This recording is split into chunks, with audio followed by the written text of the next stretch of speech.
What's good in the hood, YouTube? This is Crazy Samurai 71 here, bringing you another video. Today I'm bringing you a video on Power Rangers Super Ninja Steel Episode 7. This episode is called The Need for Speed, and this episode overall was pretty good. It had some great things in regard to expanding the villain arc, and also just in general explaining the overall story, specifically with the villains, which is good. Obviously, it would be nice to see more story oriented toward the Rangers, but again, with this Galactic Ninja arc happening now, it is fitting with what's going on. So what we do end up seeing in this episode is all that happening and more. I also have some other things that I thought that were good that I forgot to mention in the previous episode that people have been discussing, that I've heard from in the past, and I think that they are important to mention. I love to know your opinions on that kind of stuff as well. I'll mention those towards the end because they were started in the previous episode, but they were used as well in this episode. Something that was used in this episode, not as much as the previous one, but I'm sure plenty of you noticed it this episode. And I don't know what people think about it. I don't know if you're happy, if you're sad, if you think that this was a good idea, if you think that they should have done this from the start. But let's get started. The episode itself starts off with us seeing that the Rangers are at a racetrack. Sarah is actually competing to break the world record for using her hoverboard, and so what we do end up seeing is that she ends up racing around the track. We also see that there are judges there and an audience full of people that are watching Sarah trying to break this world record. As she goes around the track, what we end up seeing is that a figure comes from behind her with a mask on, so no one can tell who the figure is, and it just completely breaks the record, and Sarah couldn't even come close to the speed of this figure. Following this, that figure actually goes way past the finish line, and they wonder who that could have been. Suddenly, Victor comes out of the bushes and says, "Hey, that was me who just broke the record." And then at that point, he ends up getting the trophy. Everyone's happy that, it's the judges, and everyone that's in the audience is like, "Oh, now we have a winner. We know who the new record breaker is." So then at that point, what we do end up seeing is that Monty kind of makes Sarah feel bad. We've saying that Victor's better than Sarah in every way, and just basically trying to bring her down. So following this, what we do end up seeing is that, Sarah's obviously upset.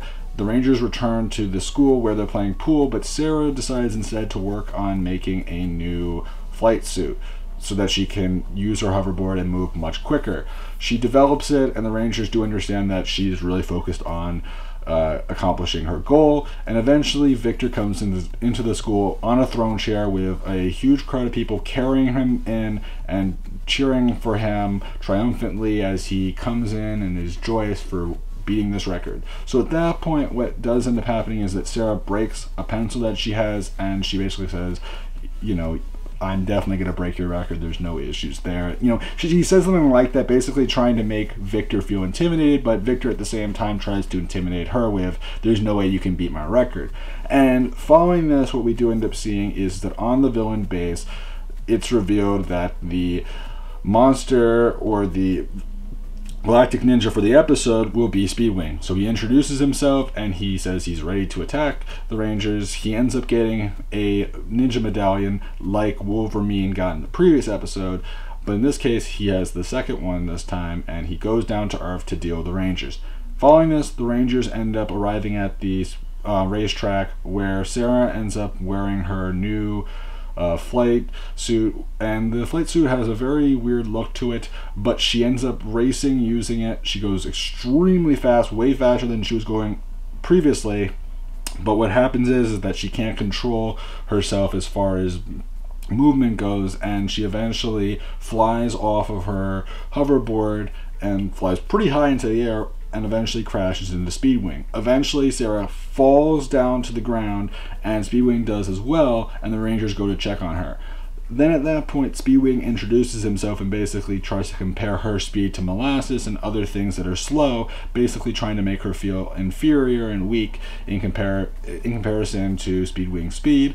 And he introduces himself as Speedwing, and he's a Galactic Ninja, and the Rangers are really surprised by that whole aspect and wondering how many there are. He also mentions that he has this speed star that he can use to make himself go extremely fast, that the Rangers won't be able to catch him when he uses it. So at that point, the Rangers end up morphing.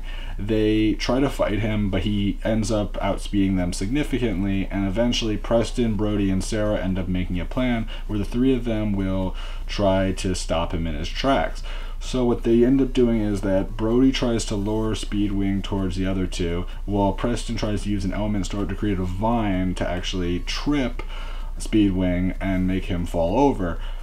And Sarah was going to attack as well. So at that point, what we do end up seeing is that this all occurs. Eventually, the speed star falls out, and then at that point, when the Rangers surround Speedwing, he basically retreats, and the Rangers to say, okay, it's time to go. But Sarah ends up seeing something on the ground, and it turns out to be the speed star that Speedwing dropped. So she picks it up, and she's very interested in it. She heads back to the auto shop location in the school, where she puts it into her hoverboard underneath where the tires of the hoverboard are. And what happens is that Mick notices her doing some stuff with her hoverboard, and he begins to look around and tries to see it. Eventually he catches the sight of the star and asks about it, and basically she explains that she found it when they fought Speedwing. And the thing is that he notices that it's like a ninja star, but it's not made of ninja steel. So he kind of is concerned with the fact that since it's alien technology, it could be pretty dangerous, and that maybe it's not a good idea for her to use it. And because of the fact that, you know, you don't know what could happen if you use this technology. Even though it's fast, you might not be able to control it well, you might get hurt, and we don't want that to happen, obviously. But she still wants to do this. She's determined to win, and eventually she basically just tries to make Mick, you know, be easy on her and understand things, but he tries to basically teach her a life lesson about, like, you know, you being focused on something so much can put you in real danger if you have this one-track mind. And she said, you know, he says something that's a little bit more, you know, analogy based. I don't remember the exact words of it, but I mean, I love Mick for his mentor personality. I mean, I just think that, you know, the fact that he teaches them life lessons in the way that he does is really good, and I think that that's something that's a really nice element to his character overall. What we do end up seeing eventually from here is that the Rangers, as well as Mick and the judges and everyone, go to see Sarah try again to break the record. Victor's there as well, thinking that there's no way that she'll break the record. And what we do also end up seeing is that prior to this, on the villain base, that Wolverine and Speedwing end up discussing things.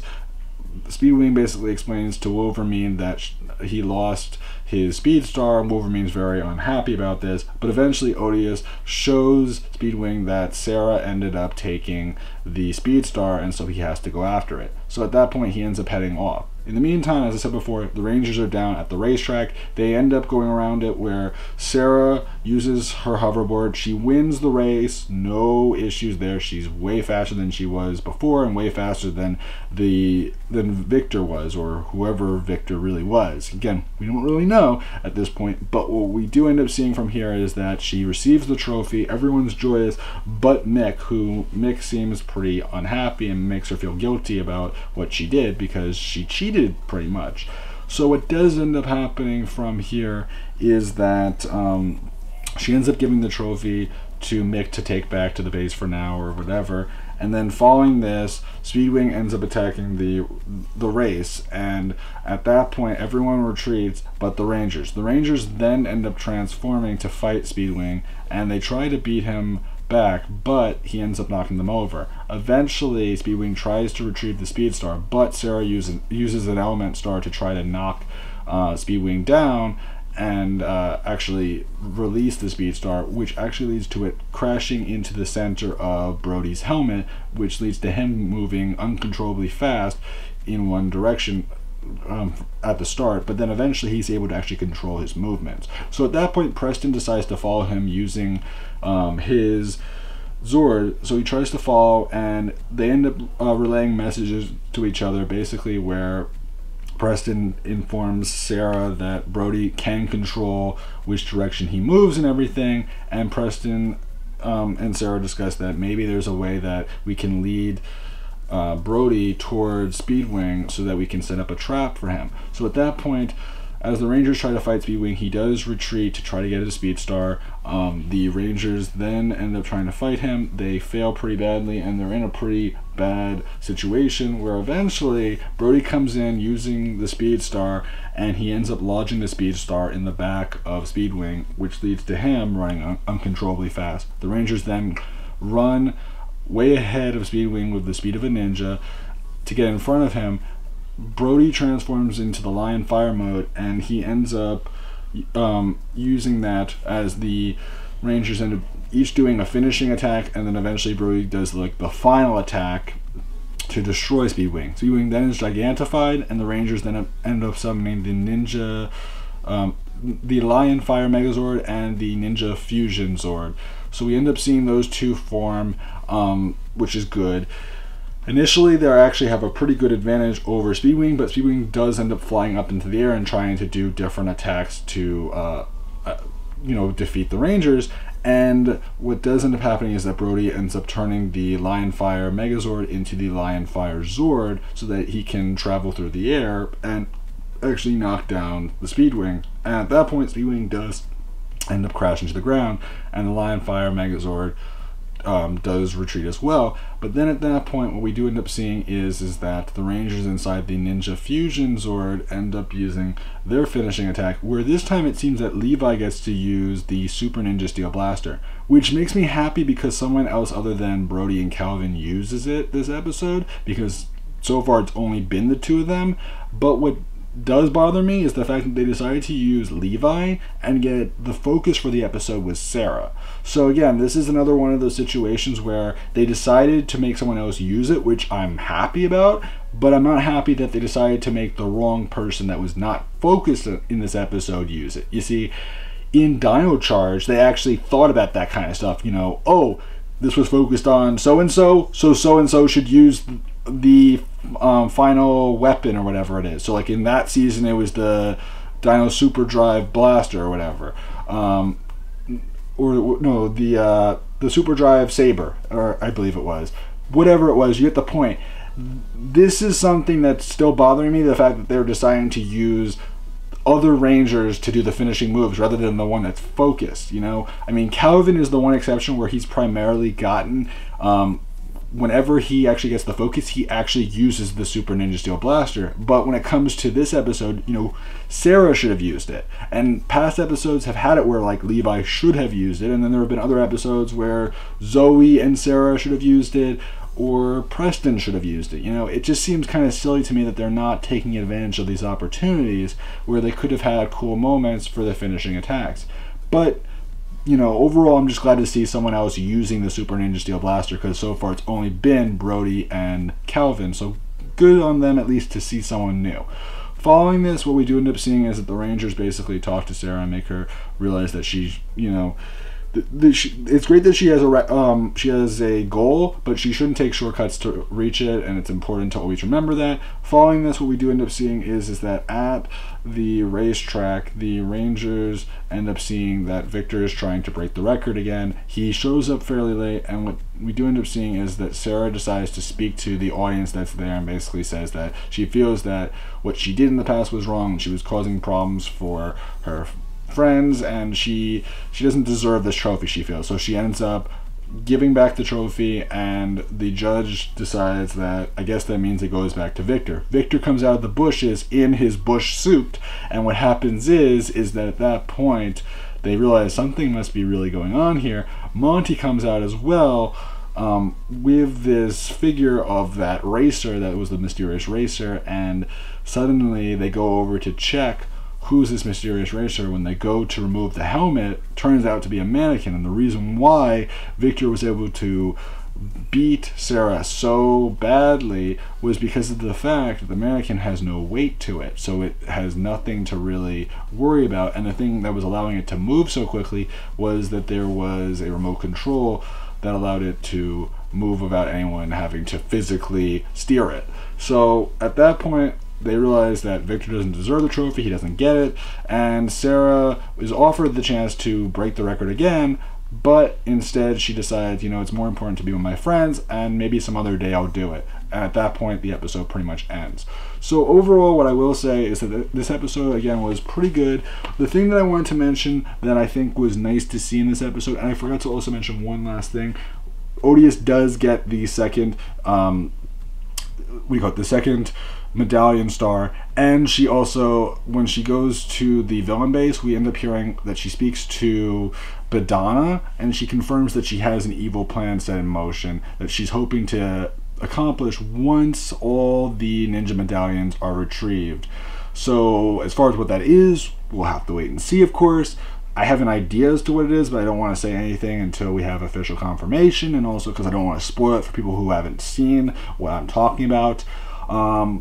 Also, as far as the extra thing goes, I said before, Mighty Morphin inspired music. That's the thing that was kind of introduced last episode, and we saw it again this episode, though not as much. So some of the things that they've been using, for example, in this episode, they use a Mighty Morphin inspired theme for transformation. When Victor and Monty show up, more so in the previous episode, but we did hear it in this one, there was a remastered Bulk and Skull theme. So if you remember the classic theme, whenever Bulk and Skull enter a scene, that theme was used here. Now, of course, no one can replace them, but I do like the fact that they are, you know, paying homage to that, although personally I wish that they had done that sooner. But I do understand that, you know, this is a new season, and it seems silly, though, that they decided to do episode 6 to start this. They should have done this from, like, episode 1 of Super Ninja Steel. Ninja Steel, I understand them not doing this because, you know, it was the first season and they're trying to introduce the characters, and it would have been way more distracting than it needs to be.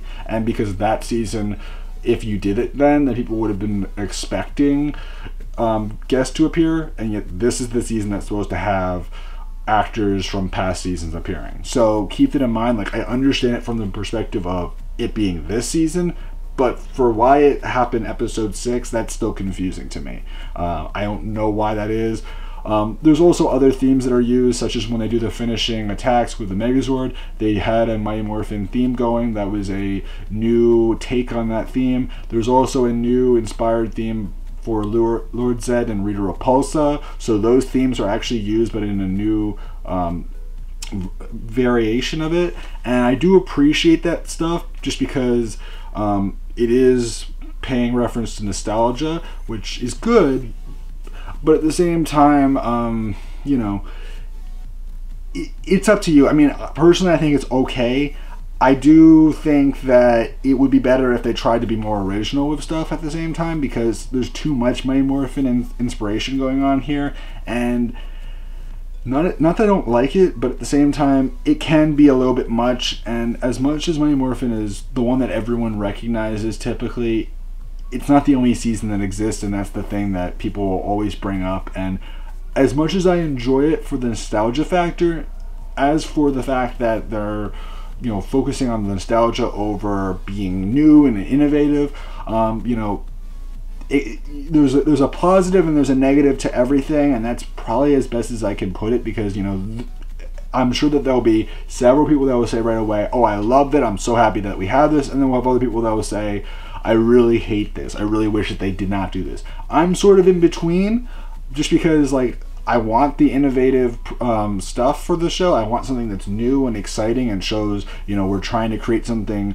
new and original here, but at the same time, I'm not completely against you know, paying homage to the original or paying homage to other seasons, specifically other seasons, just because of the fact that, you know, there are other seasons. I mean, this franchise is a 25-year-long franchise, and Mighty Morphin is only 3 years of that franchise. So the fact that, you know, again, as everyone still says, Mighty Morphin gets a lot of attention, and I get it, it's the original, they love the original, but it's not the only season that exists. And when you have 25 seasons, you need to give every season, or a lot of seasons, attention. I mean, obviously the ideal situation is every season, but when you focus only on 3, it can be kind of rough. Now again, this is my opinion.